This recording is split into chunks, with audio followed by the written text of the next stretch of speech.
Hello, my name is Ben Cooper and I'm the primary principal here at James Wellington Academy RKL.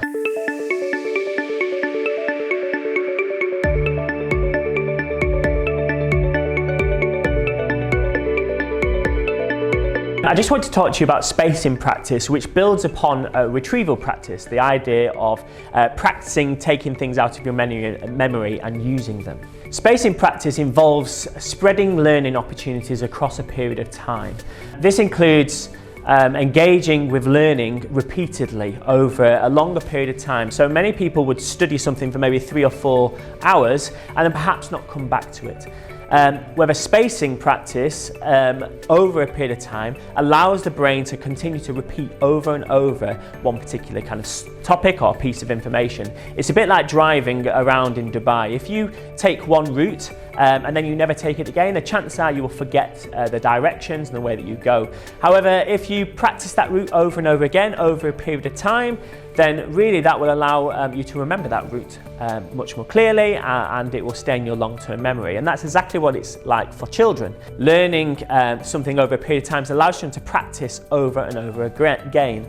And the spacing theory builds upon the idea of the forgetting curve. So once you've learned something, if you don't practice it, the chances are that over a period of time that curve slowly drops and you perhaps will only remember about 10% of what you've been studying.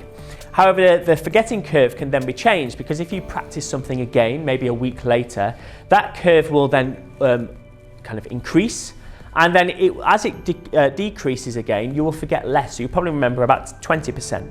And the theory is that over a period of time, the more you practice, the less you'll forget over a period of time. So the more information will be kept in your long-term memory. And that's really what we then refer to as fluency. When you start to do things naturally because you practice it over and over again, that actually becomes a natural habit. It's a bit like riding a bike. Because you rode a bike as a child so many times, even if many years later, when you've not ridden for a long time, you get back on a bike, your long-term memory kicks into gear, and that's because of that spacing practice that you participated in as a child.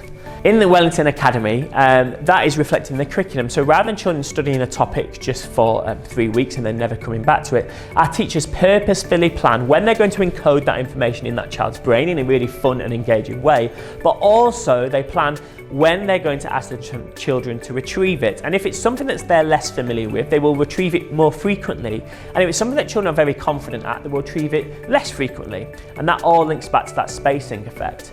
We also tie this in with home learning. So rather than home learning being focused just on what the children have learnt now, we also look at home learning and set tasks based upon what children have previously learned in previous years, but also in previous terms, what they learned 3 weeks ago, what they learned 5 weeks ago, and that's all integrated in with their home learning, encouraging children to test what they've forgotten and then re-encode that information to really build that forgetting curve back up.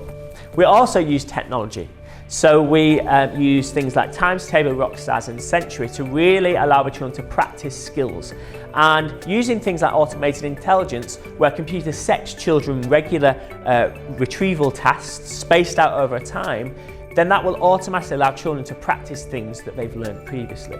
And so all of these things together really bring spacing practice and retrieval practice to life here at the Academy.